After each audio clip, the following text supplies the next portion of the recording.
Film ఇండస్ట్రీలో Yandamuri Veerendranath versus చిరంజీవుల మధ్య జరిగిన గొడవ అందరికీ తెలిసిందే. గతంలో చిరంజీవికి అత్యంత సన్నిహితంగా ఉన్న రచయిత యండమూరి వీరేంద్రనాథ్ సడన్ గా చిరుతో గొడవ పడే స్థాయికి రావడం అనేది అందరికీ ఆశ్చర్యానికి గురిచేస్తోంది. వీరిద్దరికీ మధ్య జరుగుతున్న గొడవ పైకి ఒకలా అనిపిస్తున్నప్పటికీ అంతర్గతంగా మాత్రం మరొకటి ఉంది అనేది స్పష్టంగా తెలుస్తోంది. మీలో ఎవరు కోటీశ్వరుడు ప్రోగ్రాం పై యండమూరి సంచలన కామెంట్స్ చేశారు.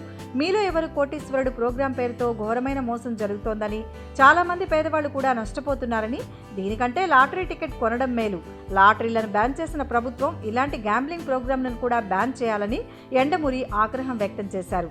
అంతేకాకుండా యండమూరి వీరేంద్రనాథ్ చిరుపై తనదైన శైలిలో పలు అభ్యంతరకర కామెంట్స్ ని చేసుకుంటూ వెళ్తున్నారని అంటున్నారు.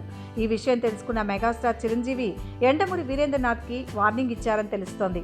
యండమూరికి చిరు డైరెక్ట్ గానే ఫోన్ చేసి గొడవలను ఇంతటితో ఆపాలని, జరిగిన విషయాలు మర్చిపోయి ఉండాలని చెప్పుకొచ్చారట.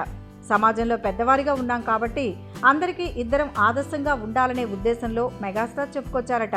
అయితే ఫైనల్గా మాత్రం మరోసారి మెగా ఫ్యామిలీపై నోరు జారితే ఇలా మాట్లాడ్డాలు ఉండవని కాస్త గట్టిగానే చెప్పారట.